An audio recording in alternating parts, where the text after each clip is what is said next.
Good morning cool dudes, my self Aniket. आज हम अपने चैनल नॉलेज इंस्टीट्यूट में प्रकाश चैप्टर जो कि लाइट है उसका पार्ट 6 लेके आए हैं। इसमें हम प्रकाश का अपवर्तन देखेंगे, यानी कि रिफ्रैक्शन ऑफ लाइट, है ना। प्रकाश का अपवर्तन क्लियर। अब देखिए, इस वीडियो में प्रकाश के अपवर्तन को एकदम बारीकी से समझाने वाला हूँ, पूरा इन डिटेल समझाने वाला हूँ। आप इस वीडियो के साथ बने रहिए और आपको एक एक पॉइंट प्रकाश के अपवर्तन के बारे में समझ में आ जाएगा। चाहे आप कंपटीशन पॉइंट ऑफ व्यू से तैयारी कर रहे हैं या फिर बोर्ड पॉइंट ऑफ व्यू से, आपको समझ में आने वाला है। अब बने रहिए। अब देखिए, हम सबसे पहले प्रकाश का अपवर्तन क्या है इसे पहले एग्जाम्पल के माध्यम से समझते हैं। एग्जाम्पल लेते हैं, उसके बाद जाके इसका डेफिनेशन लिखेंगे, मतलब इसका परिभाषा लिखेंगे, इसे परिभाषित करेंगे। ओके, अब देखिए, सबसे पहले आप देखिए, मैं एक एग्जाम्पल लेता हूँ। देखिए, जब प्रकाश एक पारदर्शी माध्यम से दूसरे में प्रवेश करता है तो क्या होता है बताइए। जब एक प्रकाश पारदर्शी माध्यम से, जैसे मान के चलिए ये है आपका, मान के चलिए आपका ग्लास है और यहाँ से प्रकाश प्रवेश करता है तो क्या होता है बताइए। जाहिर सी बात है कि एकदम सीधा नहीं जाता, कुछ ना कुछ मुड़ता है ना। चलिए ठीक है। अब देखिए, ये तो हो गया कि यहाँ से गया और ये मुड़ता है, तो मुड़ता है तो उसे मुड़ता तो नहीं बोलेंगे आप उसे क्या बोलेंगे कि यह सरल रेखा में नहीं चलता, यह अपनी दिशा बदल देता है। मतलब ये सीधा चल रहा, मतलब सरल रेखा में चल रहा है, सरल रेखा में नहीं चलता है, बल्कि ये कुछ अपने रास्ता से विचलित हो जाता है, मतलब अपने रास्ता से डिफ्लेक्ट हो जाता है ना। ऐसे होता है, या फिर इधर होगा या फिर इधर होगा, वो हम लोग बाद में देखेंगे जब आगे हम बढ़ेंगे टॉपिक में तब। लेकिन ये सीधा रेखा में नहीं चलता, ये बात क्लियर है ना जी। जब मान के चलिए ग्लास है, आपका ग्लास मतलब वही कांच है ना, प्रकाश इसमें से जाएगा तो सीधा नहीं गुजरेगा, है ना। इसमें और भी सारे फिजिक्स के लॉ लगते हैं, मतलब फिजिक्स के नियम लगते हैं, भौतिकी के नियम लगते हैं, लेकिन उसमें हमें नहीं बात करना। अभी हम प्रकाश के प्रवर्तन के बारे में बात करें, इसीलिए उसके अनुसार प्रकाश अगर सीधा चला तो यहाँ पे ग्लास जो कि पारदर्शी माध्यम है, इसकी उपस्थिति में सीधा नहीं चलेगा, या अपने रास्ता से कुछ ना कुछ डिफ्लेक्ट होगा, कुछ ना कुछ विचलित होगा। क्लियर। अब देखिए, ये तो हुआ। अब आपने जरूर देखा होगा कि पानी से भरा हुआ टैंक है ना, पानी से भरा हुआ टैंक रहता है ना, या फिर कुछ भी जो पोखर रहता है, जो ये तालाब वालाब रहता है ना, उसकी तली जो है, जो उसका निचला भाग है, वो देखिएगा आप ऐसे उठा हुआ रहता है ना, उठा हुआ। वो क्यों रहता है? जाहिर सी बात है, उसमें भी कुछ ना कुछ फिजिक्स का नियम लग रहा होगा, तो उसमें प्रकाश का पवर्तन लगता है। अब कैसे लगता है उसे हम तो समझने वाले हैं, लेकिन पहले मैं आपको एग्जांपल दे रहा हूँ कि कहाँ कहाँ प्रकाश का पवर्तन को ऑब्जर्व कर सकते हैं, कहाँ कहाँ आप इसका निरीक्षण कर सकते हैं ना, मैंने कहाँ कहाँ इसे देख सकते हैं। देखिए, क्या हुआ। अब देखिए, आपने देखा होगा कि कांच के बर्तन में रखा हुआ जो पानी होता है ना, उसमें आप अगर पेंसिल डुबाते हैं तो पेंसिल देखिएगा आपको तिरछा नजर आता है।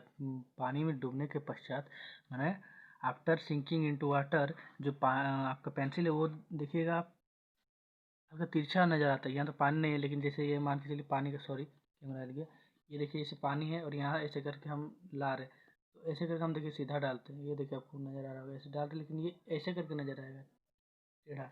मान के चलिए ये पानी है ना, पानी भरा हुआ, इसमें कोई ऐसे पेंसिल डाला हमने, लेकिन ये पेंसिल सीधा नहीं चलेगी, सीधा नहीं, हल्का ऐसे हो जाएगा टेढ़ा। ये देखिए। फिर आपने देखा होगा जो सैनिटाइजर होता है, जो कि अभी तो कोरोना वायरस का समय है तो काफ़ी फेमस है, उसमें भी देखिएगा जो अल्कोहल रहता है वो उसमें भी देखिएगा आप ये घटना देख पाएंगे प्रकाश का प्रवर्तन, वो भी हल्का ऐसे जो उसके अंदर, मतलब जो ये रहता है उसका पाइप जो रहता है, मतलब जो सैनिटाइजर में डुबा हुआ रहता है, जो गाढ़ा लिक्विड होता है ना, तो उसमें देखिएगा ऐसे करके वो टेढ़ा नजर आता है, जबकि वो टेढ़ा नहीं रहता है, एक दो में रहता है, लेकिन अगर टेढ़ा रहता है तो वो टेढ़ा नजर आएगा, मतलब वो अपने सरल रास्ता से हल्का तिरछा नजर आता है। सबका कारण एक ही है, प्रकाश का अपवर्तन, रिफ्रैक्शन ऑफ लाइट, है ना। अब इससे देखिए, अब से मैंने जो इतना आपको एग्जांपल दिया है, खैर मैंने एग्जांपल लिखा नहीं है, आपको बताया है ना, समझाया, तो इतने एग्जांपल से आपको क्या समझ में आता है कि प्रकाश का पवर्तन को हमें किस प्रकार परिभाषित करनी चाहिए, मैंने करना चाहिए, सॉरी। देखिए, प्रकाश का पवर्तन को हम किस प्रकार डिफाइन कर सकते हैं, बताइए। कि जब प्रकाश एक माध्यम से दूसरे माध्यम में जाता है तो वो अपने सरल रास्ते से कुछ मुड़ा हुआ प्रतीत होता है ना, या फिर कुछ मुड़ जाता है ना। और जो वो मुड़ता है वो अपने विभिन्न प्रकाशिक घनत्व के साथ, विभिन्न मतलब डिफरेंट ऑप्टिकल डेंसिटी के साथ मुड़ता है ना। तो उस घटना को हम प्रकाश का पवर्तन कहेंगे। मैंने क्या कहा, देखिए मैं यहाँ लिख रहा हूँ। जब प्रकाश एक माध्यम से दूसरे माध्यम, अब देखिए एक माध्यम से दूसरे माध्यम, ये मैं जो अभी डेफिनेशन लिख रहा हूँ ये अभी इनकम्प्लीट रहेगा, लेकिन मैं उसको कंप्लीट करूँगा कुछ चीज़ें समझाने के बाद, है ना। जब प्रकाश एक माध्यम से दूसरे माध्यम में कुछ भी मैंने कुछ प्रकाशिक घनत्व के साथ प्रकाशिक घनत्व के साथ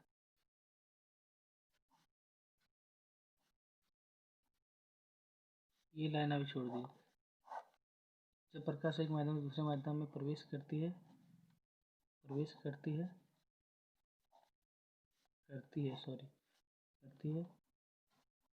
तो वह अपने रास्ते से विचलित हो जाती है। रास्ते माने पथ से, रास्ते से विचलित हो जाती है यानी डिफ्लेक्ट हो जाती है।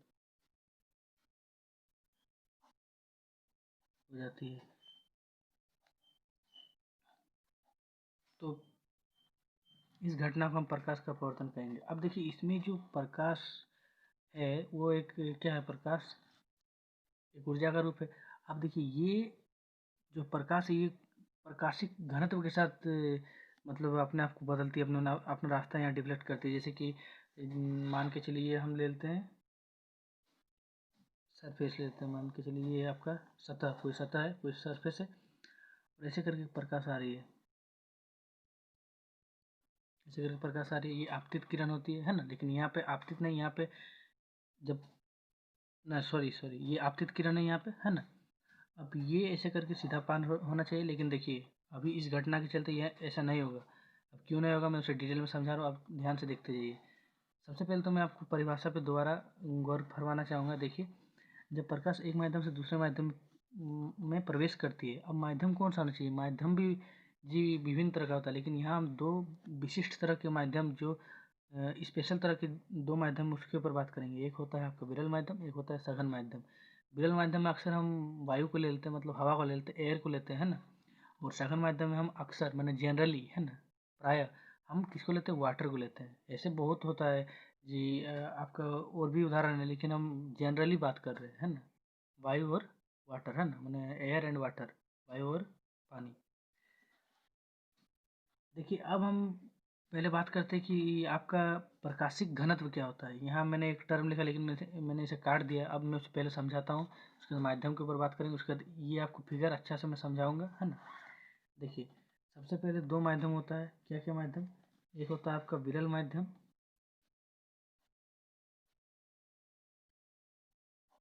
एक होता है सघन माध्यम, है ना। एक होता है जी विरल माध्यम, एक होता है सघन माध्यम।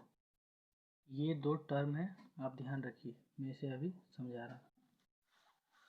अभी देखिए सब चीज़ें मैंने हल्का हल्का लिख के छोड़ दिया, फिर सबको एक साथ जैसे जोड़ूंगा आपको पूरा चीज़ क्लियर हो जाएगा। ये देखिए फिगर अभी ऐसे ही मैंने आपको बताया, ये सही नहीं है ना। अब देखिए यहाँ हम सही फिगर बनाने जा रहे हैं। ये है हमारा सतह, है ना जी, ये हमारा क्या है, सतह मान सरफेस। अब यहाँ से ऐसे करके आपतित किरण आ रही होगी, आपतित किरण आ रही है तो यहाँ पे, अब यहाँ तो कुछ हो मतलब ऐसे अपने से एक परपेंडिकुलर लेते हैं, मैंने एक लंबवत खींच देते हैं जो यहाँ से 90 डिग्री बनाएगा सरफेस से, 90 डिग्री इधर भी, है ना, क्लियर है। अब देखिए ये इसको ऐसे करके जाना चाहिए, जैसे मैंने यहाँ बताया, ऐसे सीधा जाना चाहिए, मतलब ऐसे करके जाना चाहिए, लेकिन ये ऐसे नहीं जाएगा, ये यहाँ से लेके ऐसे मुड़ जाएगा। मतलब ये देखिए ये लंब है, लंब मन परपेंडिकुलर इसकी तरफ झुक गया, अभिलंब की ओर झुक गया, है ना, अभिलंब की ओर झुक गया ये। तो ये है आपका, यहाँ से देखिए यहाँ आपका जो एंगल बन रहा है, मतलब यहाँ देखिए कुछ ना कुछ कोण बन रहा है ना, कोण ऐसे ही बनता है जी, झुकाव के बीच ही कोण बनता है ऐसे करके। ये कोण को हम आई बोलेंगे, एंगल ऑफ इंसिडेंस, मतलब आपतन कोण। और ये जो देखिए सरफेस के साथ मतलब परपेंडिकुलर है, जो मन लंबवत है ना। और ये जो अपवर्तित किरण है यहाँ परावर्तित नहीं होगा, क्योंकि ये अपवर्तन की घटना है, ये अपवर्तन की घटना, इसलिए यहाँ अपवर्तित किरण होगा। और परावर्तन की घटना होता है तो परावर्तित किरण होता है। तो ये अपवर्तित किरण है, ये अपवर्तित किरण है, ये आपतित किरण है। तो जब परावर्तित किरण होता था तो आपका क्या होता था, परावर्तन कोण। लेकिन ये तो अपवर्तित किरण है तो ये आपतन कोण होगा। देखिए आपको आई होप कि समझ में नहीं आया होगा, तो देखिए फिर से समझिए। ये है आपका आपतित किरण और ये है आपका लंबवत जो हमने अपने से लिया है। ये प्रकाश सोर्स से आ रहा है, मैंने लाइट सोर्स से आ रहा है लाइट, और ऐसे करके जब आ रहा है और यहाँ सरफेस से टकरा रहा है, मैंने सतह से जब टकरा रहा है, तो इसके साथ जो एंगल बना रहा है, ये एंगल, ये कोण, इस कोण को हम आई बोलेंगे, एंगल ऑफ इंसिडेंस, मतलब आपतित कोण, सॉरी आपतन कोण। और उसके बाद ये यहाँ से टकराने के बाद ये ऐसे करके चल जाना चाहिए, लेकिन ऐसा नहीं होगा, ये इस अविलंब की ओर, इस परपेंडिकुलर की ओर मुड़ जाएगा, और मुड़ के जो यहाँ पे कोण बनाएगा उसे हम आर कहेंगे, एंगल ऑफ रिफ्रैक्शन, मतलब अपवर्तन कोण। आपको क्लियर होगा। देखिए इसी में मैंने 10 मिनट लगा दिया समझाने में। अब देखिए अब आपको सारी चीज़ें क्लियर से समझ में आने वाली है ना। अब देखिए यहाँ से आई लाइट और यहाँ इधर मुड़ गई, यानी कि आपका देखिए ये लाइट है जो ये यहाँ पे तेज चल रहा है, इसका जो वेग है, मतलब इसका जो स्पीड है, स्पीड ऑफ लाइट यहाँ पे तेज है ना, मतलब यहाँ स्पीड ऑफ लाइट ज़्यादा है ना, इसकी तुलना में। देखिए यहाँ पे स्पीड ऑफ लाइट अगर ज़्यादा होता तो ये सीधा चल जाना चाहिए, लेकिन नहीं है, यहाँ कुछ सघनता आ गया होगा, कुछ भीड़ भाड़ आ गया होगा, है ना, कुछ हिंड्रेंस आ गया होगा, है ना, वही घनाई आ गया होगा, है ना, सघन, इसलिए यह मुड़ गया है। तो ये जो माध्यम है यह सघन आ गया होगा, यानी कि मान के चलिए यहाँ पे वाटर होगा, है ना, इसीलिए। और इसमें प्रकाश काफ़ी तेज़ी से चल रही है, यानी कि यहाँ पे वायु होगा, है ना, इससे वायु होगा। इस माध्यम को हम कहेंगे जहाँ पे प्रकाश की चाल अधिक होती है ना, इसे विरल माध्यम कहेंगे। और इस माध्यम को हम सघन माध्यम कहेंगे जहाँ प्रकाश की चाल धीमी हो जाती है, सघन माध्यम। बस यही चीज़ है।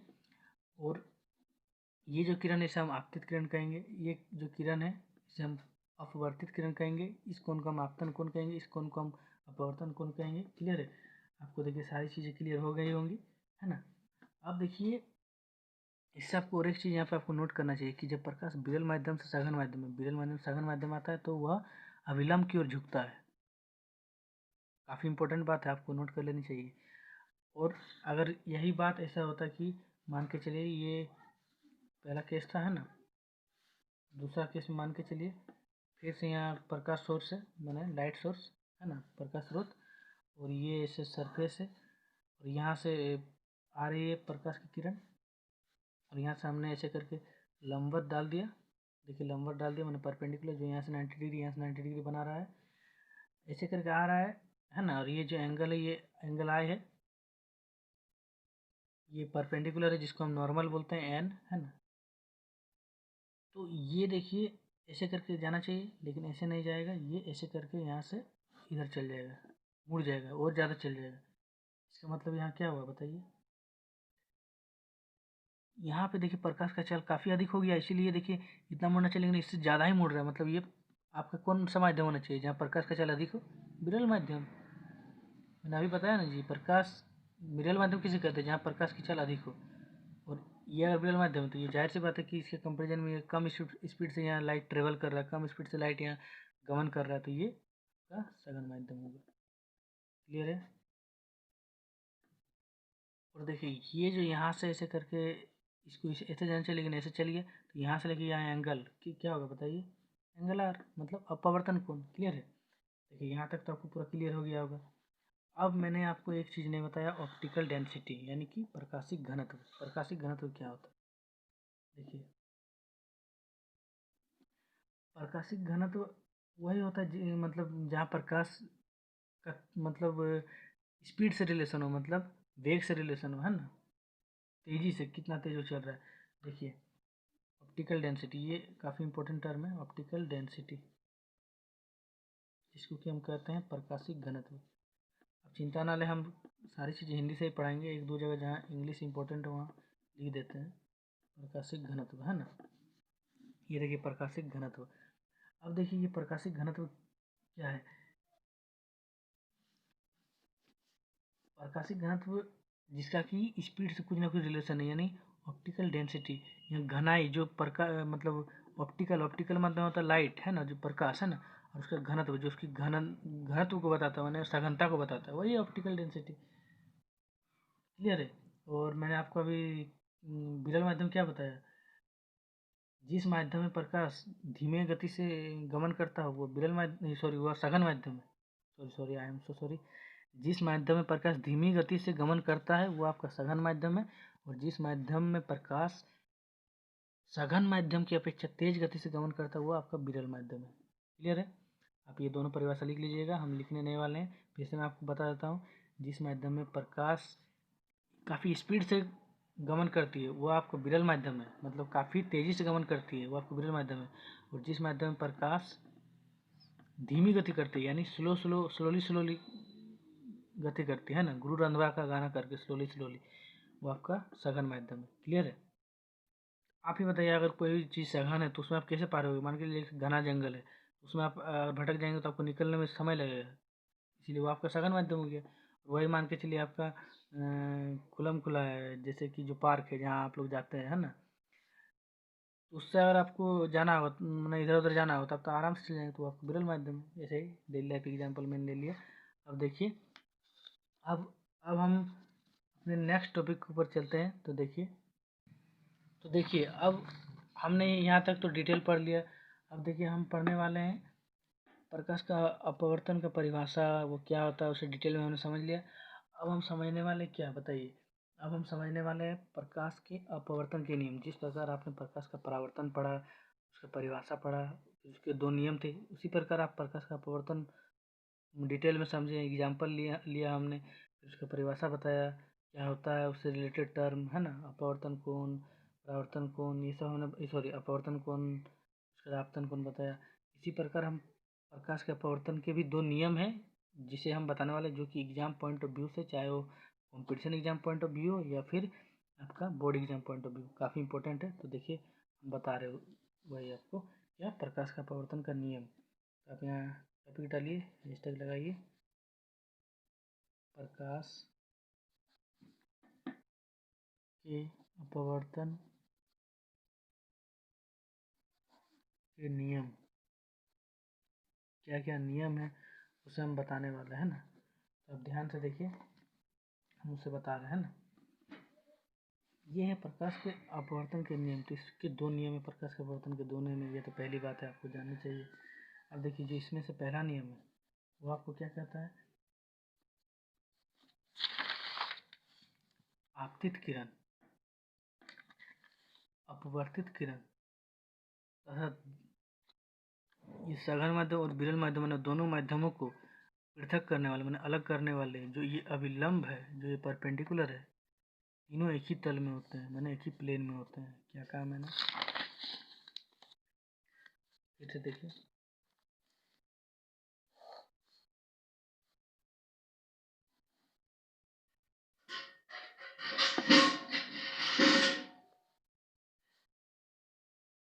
मान के चलिए ये ऐसे मुड़ी है, इसके तरफ आ गया, इधर आ गया, मतलब ये आपका कौन सा माध्यम है, ये आपका सघन होगा, है ना जी। यहाँ प्रकाश धीमी गति कर रहा है तो सघन ही होगा ना, सघन माध्यम। और यहाँ स्पीड कर रहा है, इसके तुलना में ये स्पीड गति कर रहा है, मतलब तेजी से गति कर रहा है, तो ये आपका विरल माध्यम है। क्लियर? अब देखिए, ये है आपका आपतित किरण, ये है आपका अपवर्तित किरण, अपवर्तित किरण। ध्यान रखिए, अपवर्तन की घटना इसीलिए अपवर्तित किरण, अगर परावर्तन की घटना होती है तो ये परावर्तित किरण होती है। क्लियर है? और इन इन दोनों माध्यमों को अलग करने वाला ये जो अविलंब है, ये अविलंब है ना जी, अविलंब। देखिए ये तीनों आपका एक ही तल में है। कैसे एक ही तल में, कैसे आप प्रूव करेंगे? प्रूव करने वाला तो कोई यहाँ बात नहीं है, अगर प्रूव करना चाहते तो वो आपको फिर हायर क्लास में आप सीखेंगे, वो बात नहीं है। यहाँ पे आपको तभी मैं फील दिलाने के लिए बता देता हूँ, है ना। आप देखिए, मान के चलिए ये है आपका, इसे मैंने ले लिया, फिर ये इसे ले लिया। अब देखिए तो ये एक्स डैश, ये वाई डैश। हल्का सा मैंने यहाँ मैथ डाला है ना, ज़्यादा कुछ नहीं। ये देखिए, ये आपका क्या है, एक्स वाई प्लेन है, एक्स वाई तल है कि नहीं, एक्स वाई तल, बताइए है कि नहीं, आप अपने से बताइए। एक्स वाई तल है, एक्स वाई प्लेन है। देखिए ये प्लेन जिस प्रकार इस कॉपी में, ये देखिए ये कॉपी भी आपका टू डी कॉपी है ना। देखिए इसका इधर हम जा सकते हैं, इधर जा सकते हैं, क्या ऐसे जा सकते हैं इस कॉपी में? नहीं जा सकते हैं, मतलब ये 2D कॉपी है ना। तो देखिए ये इस तल में आ गया है। जैसे अगर नए आपको समझ में आए तो देखिए ये आपका वाई एक्सिस, ये आपका एक्स एक्सिस। देखिए ये दोनों एक्सिस में ये आपका जो मैंने आपतित किरण परावर्तित किरण सब लिखा है ये सब है ना जी एक ही तल में। और अगर फिर भी आपको नहीं समझ में आ रहा तो हम रुकिए, just wait for a second. अब देखिए मैं आपको समझा रहा हूँ, हाँ, तो आप ध्यान से देखिए, एकदम ध्यान से देखिए। ये मेरा कलम जो अभी मैंने लिखा है ना, और ये दो गरीबी से भरा हुआ पेन है ना, देखिए ये तीनों पेन की मदद से मैं आपको समझाता हूँ। ये है आपका आपतित किरण, ये है आपका, ये है आपका देखिए अविलंब, ये है आपतित किरण, और ये है आपका अपवर्तित किरण। देखिए तीनों एक ही प्लेन में है ना जी। ये हल्का सा रुक जाइए, ये देखिए ये है आपतित किरण, देखिए पेन हल्का नहीं रुक रहा है जी, हाँ ये है आपतित किरण। अब हल्का सा रुक जाइए, हाँ देखिए पूरा क्लियर हो गया। हाँ ये आपका आपतित किरण मैंने ये आपका प्रकाश स्रोत, मेरा ये जो कॉपी है ये कॉपी है प्रकाश स्रोत है, इससे आपतित किरण आ रही है। यहाँ अविलंब डाला हुआ है, और ये देखिए इसकी अविलंब की ओर मुड़ गया है, मतलब ये अपवर्तित किरण है। ये दोनों माध्यमों को पृथक करने वाला ये सतह है ना, मैंने दोनों माध्यमों को पृथक करने वाला अविलंब, और ये सतह है ना, देखिए इस सतह में देखिए आप देखिए ये तीनों आपतित किरण, अपवर्तित किरण तथा अविलंब पे, मतलब ये सतह पे डाला गया अविलंब, तीनों देखिए एक ही प्लेन में। किस प्लेन में? मेरे इस डेस्क के प्लेन में है ना जी। हल्का सा लाइट में शायद कमी आ गई होगी, देखिए अब ठीक है। ये देखिए तीनों आपका किस प्लेन में, इस बोर्ड के प्लेन में, इसमें है ना। बस यही चीज़ आपको समझाने का प्रयास कर रहा था, है ना। देखिए और आपको अगर आपको प्रूफ चाहिए तो आप वेट कीजिए हायर क्लासेस का, है ना। देखिए यहाँ तक तो आपको समझ में आ गया होगा। तो यही है आपका प्रकाश के अपवर्तन का पहला नियम। क्या? आपतित किरण, अपवर्तित किरण तथा दोनों माध्यमों को पृथक करने वाला अविलंब तीनों एक ही तल में होते हैं। ये देखिए मैं लिख दे रहा हूँ, आपतित किरण,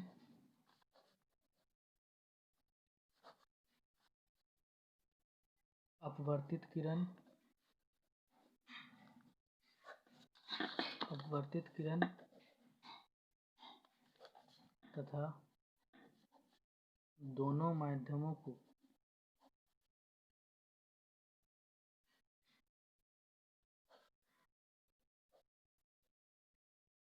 पृथक, पृथक यानी अलग, सॉरी अलग अलग है, अलग करने वाले सतह, सतह माने सरफेस, ये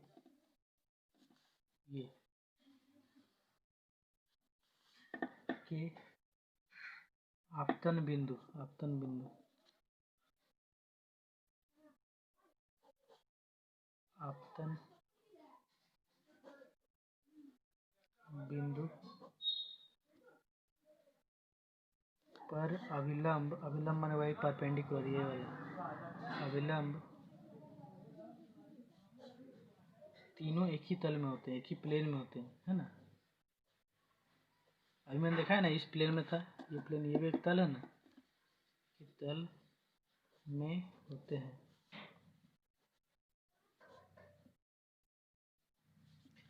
ये देखिए आपको मैंने बताया, देखिए ये सारी चीज़ें क्लियर है, ठीक है। अब जो ये तो पहला नियम, ये खैर उतना इम्पोर्टेंट नहीं था, लेकिन इसे फील से मैंने आपको समझा दिया, फिर भी मैंने आपको फीलिंग दिया है ना। अब देखिए दूसरा नियम है जो है, ये काफ़ी इम्पोर्टेंट है, इसे आप ध्यान से देखिए, है ना। दूसरा नियम क्या है? दूसरा नियम में देखिए, दूसरा नियम में मतलब बताने लायक कुछ, मैंने बताने लायक तो बहुत कुछ है, लेकिन लिखने लायक कुछ नहीं है। इसे जितना आप फील करके समझेंगे उतना अच्छा है। देखिए प्रकाश के किसी, मतलब दूसरा नियम क्या कहता है, पहले आप समझ लीजिए, उसको मैं आपको फील देता हूँ उसमें भी। प्रकाश के किसी निश्चित रंग तथा निश्चित माध्यमों के जोड़े के लिए, जोड़े माने युग्म के लिए, आपतन कोण की जया तथा अपवर्तन कोण की जया का अनुपात स्थिर होता है। ये तो मैंने आपको सिर्फ बुक से बताया है ना, मतलब किताबी भाषा से बताया, ऐसे नहीं चलेगा, इसको आपको एकदम डिटेल में समझाना होगा। तो देखिए क्या कहना चाह रहे हैं। प्रकाश के किसी निश्चित रंग यानी किसी सर्टेन कलर के लिए, किसी एक डेफिनेट कलर के लिए, है ना, प्रकाश के होता है ना जी, प्रकाश में सात कलर, बेजानी हपी नाला, है ना, बैंगनी, जामुनी, हरा, नीला, पीला, यही सब है ना इंद्रधनुष का जो रंग होता है ना। प्रकाश के किसी निश्चित रंग तथा निश्चित माध्यम यानी कि वही विरल सघन को माध्यमों के युग्म के लिए, उनके जोड़े के लिए जो आपतन कोण होता है, आपतन कोण माने एंगल आई, है ना, आई, एंगल आई की जया, जया मतलब साइन होता है, साइन थीटा कॉस थीटा, आप शायद मैथ में पढ़ें और नहीं पढ़ें तो इसमें भी हम मैथमेटिक्स में वीडियो शूट करेंगे तब देख लीजिएगा। और क्या, इसका जो जया होता है, इसका साइन होता है जो, मतलब साइन ऑफ आई, है ना, माने इसका जया आपतन कोण की जया यानी साइन ऑफ आई, एंगल आई, तथा अपवर्तन कोण की जया, अपवर्तन कोण माने एंगल आर, इसका जया मतलब साइन ऑफ आर का अनुपात यानी साइन आई, अनुपात मतलब बटे साइन आर स्थिर होता है, मतलब ये दोनों फिक्स होता है ना। यही नियम बताने खोज रहा है। तो मैं आपको नियम बता रहा था, वो आपको भी लिख लीजिए, एग्जाम में आएगा, आप उसमें एग्जाम में लिख दीजिएगा और आपको मार्क्स मिल जाने। लेकिन सबसे बेटर चीज़ होता है आपको फील लेना, तो यही है इसका फील, क्या, आपतन कोण की जया यानी साइन ऑफ आई तथा अपवर्तन माने अपवर्तन कोण माने एंगल आर की जया मतलब साइन आर का अनुपात फिक्स होता है। फिक्स मतलब स्थिर होता है, स्थिर मतलब कांस्टेंट होता है, कांस्टेंट मतलब ये समय के साथ नहीं बदलता। बस यही चीज़ है आपका प्रकाश के अपवर्तन का दूसरा नियम।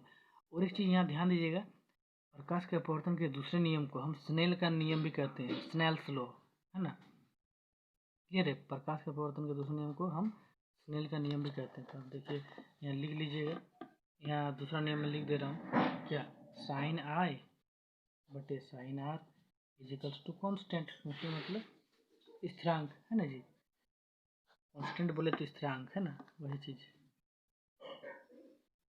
क्लियर है। अब देखिए ये तो हुआ, अब इसे हम स्नेल, इसे मैंने किसे, प्रकाश के अपवर्तन के दूसरे नियम, है ना, इसे हम स्नेल का नियम भी कहते हैं, स्नेल का नियम, स्नेल्स लॉ नियम भी कहते हैं ना। लीजिए लिख लीजिएगा। और दूसरे नियम को आपको रुको हल्का देखो, दूसरे नियम का अगर आपको डिटेल में लिखना है तो देखिए क्या लिखिएगा, प्रकाश के किसी निश्चित रंग तथा निश्चित माध्यमों के युग्म के लिए आपतन कोण की जया तथा अपवर्तन कोण की जया यानी साइन का अनुपात स्थिर होता है। इस नियम को स्नेल का अपवर्तन का नियम भी कहते हैं, है ना। और एक चीज़ यहाँ पे अब मैं आपको बताने वाला हूँ, तो देखिए वो चीज़ क्या मैं बता रहा हूँ अभी। तो देखिए अब मैं आपको क्या चीज़ बताने वाला हूँ। यही दूसरे नियम को पढ़ते समय एक बात का आपको ध्यान रखना चाहिए, यहाँ पे आपका एक टर्म आता है, टर्म मतलब एक पद आता है आपका, जो कि है मतलब दैट इज अपवर्तनांक, अपवर्तनांक, अपवर्तनांक। आई होप स्पेलिंग सही होगा, है ना, होप नहीं, एकदम सही स्पेलिंग है। इसी को हम इंग्लिश में बोलते हैं रिफ्रैक्टिव इंडेक्स। रिफ्रैक्टिव इंडेक्स क्या है मैं आपको अभी फील देता हूँ, है ना, ध्यान से वीडियो को देखिए। देखिए ये क्या चीज़ होता है मैं आपको अभी बता रहा हूँ। एक मतलब कुछ देर पहले मैंने आपको बताया, वीडियो के शुरुआत में ही आपको बताया, शुरुआती दौर में बताया कि ऑप्टिकल डेंसिटी, है ना, ऑप्टिकल डेंसिटी मतलब प्रकाशिक घनत्व, प्रकाशिक घनत्व मतलब प्रकाश का घना है, मतलब उसकी सघनता बताने वाला टर्म प्रकाशिक घनत्व, है ना। तो प्रकाशिक घनत्व को ही नापने के लिए एक चीज़ है फिजिक्स में, उसी को हम अपवर्तनांक बोलते हैं, यानी to measure optical density there is a term related is called अपवर्तनांक, मतलब is called refractive index, clear है। तो देखिए रिफ्रैक्टिव इंडेक्स के बारे में हम आपको आगे बता रहे हैं। देखिए जैसे मैंने आपको बताया अपवर्तनांक, है ना, तो अपवर्तनांक जिसे कि हम इंग्लिश में रिफ्रैक्टिव इंडेक्स कहते हैं, तो ये क्या होता है। अब देखिए यहाँ तक तो हमने चर्चा कर लिया है ना, अब देखिए हम अपवर्तनांक के ऊपर चर्चा करने वाले हैं, आप ध्यान से एकदम सुनिए, है ना। अपवर्तनांक जो कि रिफ्रैक्टिव इंडेक्स, इसे हम सबसे पहले तो सूचित करते हैं ऐसे, ऐसे यू लिखिए और ऐसे करके दोनों तरफ खींचिए, है ना, ऐसे दोनों तरफ से ऐसे करके इसे स्ट्रेच कीजिए, है ना, तो ये एक टर्म निकलता है, इसे हम म्यू कहते हैं, म्यू क्या कहते हैं, म्यू, है ना,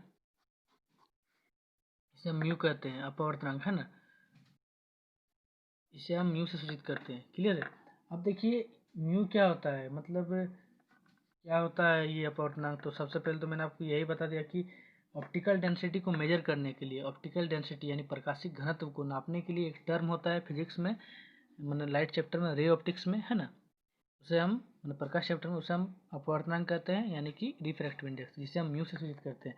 म्यू बराबर आपका होता है C/V। अब देखिए म्यू मतलब होता है आपका अपवर्तनांक यानी रिफ्रैक्टिव इंडेक्स। सी क्या होता है, बी क्या होता है, मैं आपको बता रहा हूँ अभी।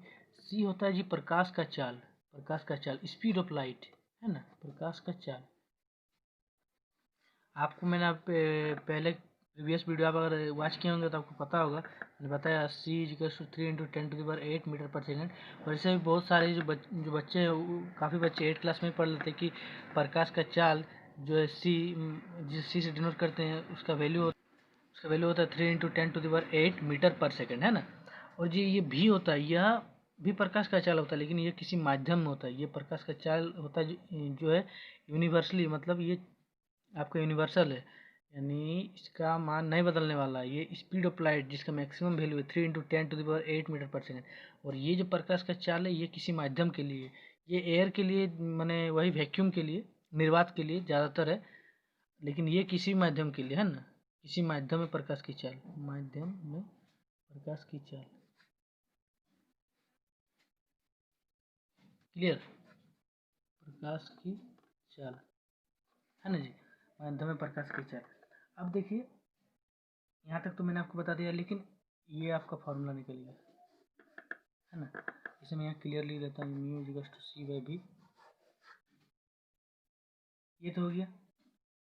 इसे देखिए म्यू से भी डिनोट करते हैं, कई लोग आप देखेंगे कि एन से भी डिनोट करते हैं ना, एन से भी कर सकते हैं, ऐसा बात नहीं है। अब यहाँ से आप एक चीज़ देखिए कि म्यू बराबर C/V है, क्लियर। सी मैंने प्रकाश की चाल बटे किसी माध्यम में प्रकाश की चाल, है ना। यहाँ देखिए म्यू जो है, मैंने अपवर्तनांक जो है, ये देखिए सी से, मतलब आप सी जितना, मतलब ये जितना ज़्यादा होगा ये उतना ज़्यादा होगा, यानी कि कहने का मतलब यही है कि म्यू जितना ज़्यादा होगा, है ना, उतना ज़्यादा सी होगा। यही आपको लग रहा है ना, लेकिन देखिए सी तो भाई आपका फिक्स है, ये आपका कांस्टेंट है, ये आप कैसे ज़्यादा कर सकते हैं, बताइए, ज़्यादा नहीं कर सकते, इसीलिए ये आपका कांस्टेंट जैसा हो गया, यानी कि सी यहाँ पे एक कांस्टेंट, मतलब ये स्थिरांक है, इसका जो वैल्यू है, इसका जो मान है, ये समय के साथ नहीं बदलने वाला है ना। इसलिए इसको हम फिक्स करके चलते हैं।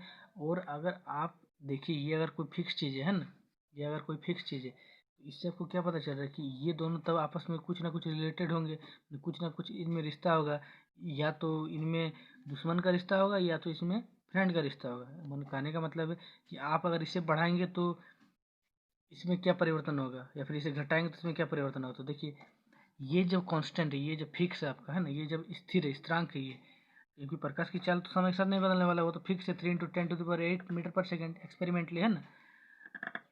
तो देखिए ये, और ये देखिए ये आपका व्युत्क्रमानुपाती है, माने इन्वर्सली प्रोपोर्शनल, है ना, एक दूसरे के अपोजिट ये काम करेंगे। इसे आप जितना ज़्यादा बढ़ाएंगे ये उतना ज़्यादा घटेगा, और इसे आप जितना ज़्यादा घटाएंगे ये उतना ज़्यादा बढ़ेगा।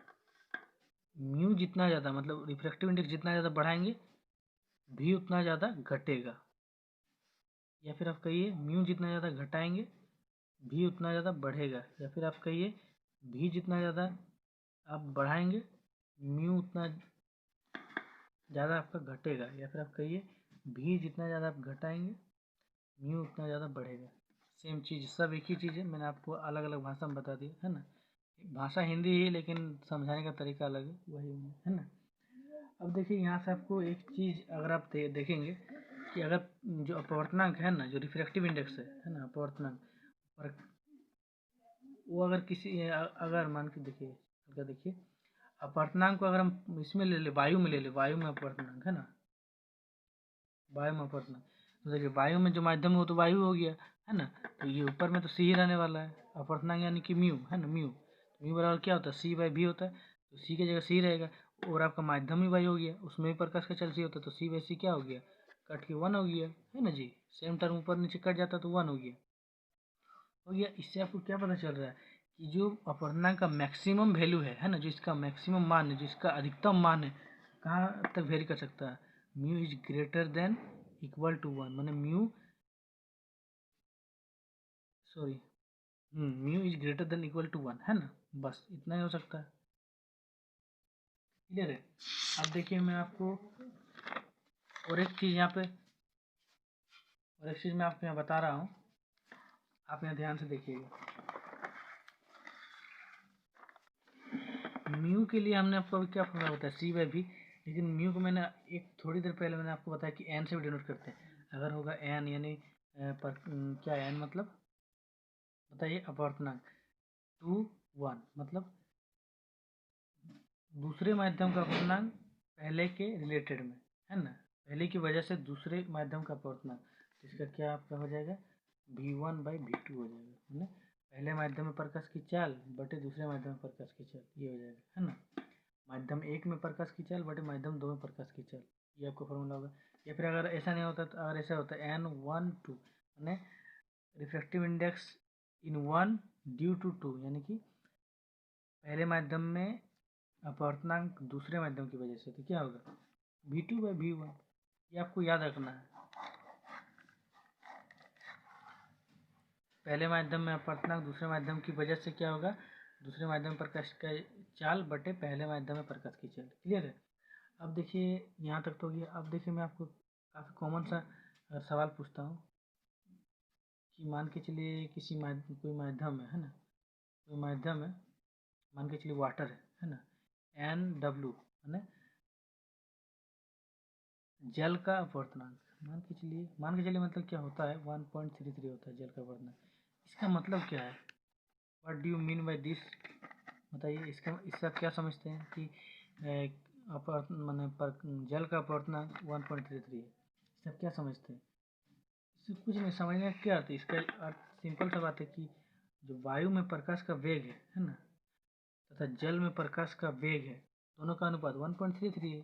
NW बराबर क्या होगा, NW मतलब वही रिफ्रैक्टिव इंडेक्स म्यू बराबर क्या होता है C/V, या ये क्या है, वायु में प्रकाश का वेग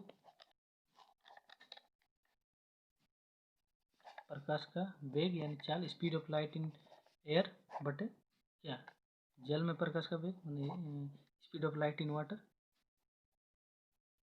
क्या है, दोनों ही NW के बराबर है।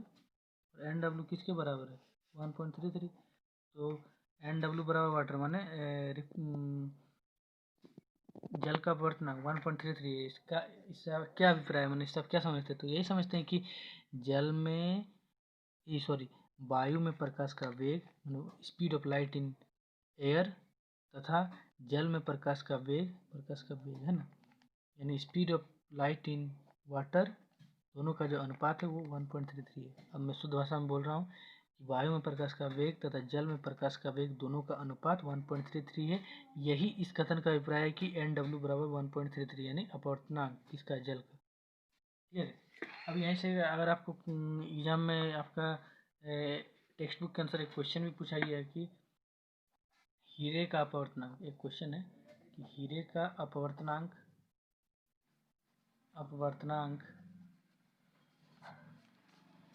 2.42 है ना, 2.42 है। इस कथन से क्या अभिप्राय है बताइए। जिस प्रकार ये है इस प्रकार ये भी हो जाएगा, बताइए। आप अपने से लिखिए कॉपी में, उसके बाद यहाँ से मिलाइएगा। इस कथन से क्या अभिप्राय है, मतलब what do you mean by this narration, है ना, बताइए क्या अभिप्राय। हीरे का अपवर्तनांक 2.42 है ना। N ऑफ D माने डायमंड का अपवर्तनांक है ना 2.42 है। इसका मतलब है कि वायु में प्रकाश का वेग तथा हीरे में प्रकाश का वेग दोनों का अनुपात 2.42 है, क्लियर। बस यही बात है। क्या आपने ये लिखा, अगर लिखा है तो आपको बहुत बहुत बधाई, आपका आंसर सही है। और नहीं लिखा तो फिर से आप इसे वीडियो को पीछे कीजिए और समझिए इस चीज़ को, फिर आप इसका आंसर लिखिए, देखिए आपका सही हो जाएगा, ठीक है। अब देखिए जहाँ तक मुझे आपको समझाना था, पढ़ाना था, वहाँ तक तो मैंने आपको समझा दिया है, सभी चीज़ मैंने आपको कवर करवा दिया है। यहाँ पे एक क्वेश्चन भी आता है कि जब प्रकाश विरल माध्यम से सघन माध्यम में प्रवेश करता है तो क्या होता है और क्यों होता है। तो ऐसे लिखिएगा, जब विरल माध्यम में प्रकाश मतलब विरल माध्यम से सघन माध्यम में प्रकाश गमन करता है तो वो अविलंब की ओर मुड़ता है। क्यों मुड़ता है, क्योंकि उस समय प्रकाश की जो चाल है वो धीमी हो जाती है, प्रकाश की किरण की चाल जो है वो धीमी हो जाती है, अतः वह अविलंब की ओर झुक जाती है, ठीक है। और यहाँ पे और एक क्वेश्चन आ सकता है कि जब प्रकाश सघन माध्यम से विरल माध्यम में प्रवेश करती है तो इसका क्या होता है और क्यों होता है। तो ऐसे लिखिए कि जब प्रकाश सघन माध्यम से विरल माध्यम में प्रवेश करती है तो ये अविलंब से दूर हट जाती है, क्योंकि इस समय जो प्रकाश की चाल है, प्रकाश की किरण की जो चाल है वो बढ़ जाती है ना, इंक्रीज कर जाती है, उसमें बढ़ाव में देखने को मिलता है। ठीक है, यहाँ तक तो क्लियर है। और एक बात यहाँ आप नोट कर सकते हैं कि विरल माध्यम में जो प्रकाश की चाल है वो सघन माध्यम में प्रकाश की चाल की अपेक्षा अधिक होती है। ये तो मैंने आपको पहले ही शुरुआती दौर में ही बता दिया कि देखिए, अगर हम लाइट टॉर्च जला रहे हैं और हम सिंपल हवा में टॉर्च जला रहे हैं तो वो ज़्यादा स्पीड जाएगा, या फिर पानी में टॉर्च दिखा रहे हैं वो ज़्यादा स्पीड जाएगा। ऐसी बात हवा में जाएगा, क्योंकि हवा में जो डेंस मतलब जो सघनता है वो कम है। किसके कंपेरिजन में, किसके तुलना में, पानी के तुलना में। क्लियर है, इजंट इट ना। अब देखिए, अब हम देखिए शायद कैमरा हिल गया होगा, आप फोकस मारिए यहाँ देखिए। ठीक है, अब देखिए एक आपको लास्ट हम क्वेश्चन कराना चाहेंगे, क्योंकि पूरा वीडियो में अगर एक क्वेश्चन नहीं किया जाए अच्छा तो फिर वीडियो का मज़ा नहीं आता। तो देखिए एक आपको हम क्वेश्चन कराएंगे, फिर इस वीडियो को यहीं रोक देंगे, है ना। देखिए जिस प्रकार मैंने आपको बताया कि मैं आपको क्वेश्चन बताने वाला हूँ, तो देखिए क्वेश्चन मैं डायरेक्ट लिख देता, मतलब लिख के रखा हूँ ताकि वीडियो की लेंथ ज़्यादा ना हो जाए, है ना। देखिए क्वेश्चन को पहले हम एकदम बारीकी से समझते हैं। क्वेश्चन में क्या कहा है। क्वेश्चन में कहता है कि प्रकाश वायु से 1.50 अपवर्तनांक की कांच की प्लेट में प्रवेश करता है। ये कांच की प्लेट है जिसमें अपवर्तनांक जो है 1.50 है। ठीक है, तो कांच में प्रकाश की चाल कितनी है, यानी कांच एक माध्यम है, इसमें हमें प्रकाश की चाल बतानी है कितनी है। उसके लिए देखिए हमें यहाँ पर दिया हुआ है कि निर्वात में प्रकाश की चाल, जो कि हम सी से डिनोट करते हैं, 3 × 10⁸। इसमें आपको एकदम क्वेश्चन को पहले एनालिसिस करना, फिर डेटा लिस्टअप करना, फिर आपको फॉर्मूला पे अटैक करके आंसर पे रीच करना है। ठीक है, तो देखिए अब हम इसका आपको पहले डेटा लिस्टअप करते हैं, फिर फॉर्मूला लगाते हैं, फिर उसमें वैल्यू पुटअप करते हैं, उसके बाद हम फाइनली आंसर गेट करते हैं। ठीक है, तो देखिए अब हम सबसे पहले देखते हैं कि अपवर्तनांक है, तो अपवर्तनांक से रिलेटेड कौन सा फॉर्मूला होना चाहिए, म्यू बराबर सी बाई वी। क्लियर है, यही तो फॉर्मूला होना चाहिए ना जी, mu is equal to C by V. अब देखिए यहाँ म्यू हमारा कितना दिया हुआ है, म्यू हमें अपवर्तनांक देखिए क्वेश्चन पढ़ी 1.50। ये देखिए आप क्वेश्चन देखिए 1.50 अपवर्तनांक है ना, तो म्यू आपका कितना 1.50, और आपका यहाँ प्रकाश का जो चाल है 3 × 10⁸ मीटर पर सेकेंड। आपको पूरा विजिबल होगा, हाँ। अब देखिए इसमें आप पुट कीजिए, और हमें किसमें प्रकाश की चाल बोला है, कांच में प्रकाश की चाल बोला है, यानी कांच एक माध्यम है, उसमें प्रकाश की चाल यानी वी ऑफ कांच, यही बोला नहीं जी, बताइए। ठीक है, अब इसमें देखिए वैल्यू पुटअप कीजिए।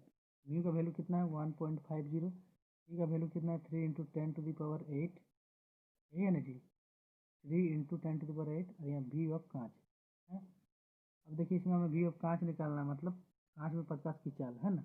अब कैसे आप कीजिएगा बताइए, इसको इधर इससे मल्टीप्लाई, और यहाँ इसके नीचे कुछ नहीं, मतलब 1 इससे मल्टीप्लाई, वज्र गुणन क्रॉस मल्टीप्लाई कीजिए, तो 1.50 इंटू वी ऑफ कांच। देखिए ये मैं आपको बच्चा हिसाब का समझा रहा हूँ, क्योंकि आपके लिए शायद हार्ड होगा कि 10⁸ ऐसा वाला कैलकुलेशन कैसे करें, इसलिए आपको कैलकुलेशन करके दिखा रहा हूँ। इसको इससे कीजिए, तो यहाँ 3 × 10⁸।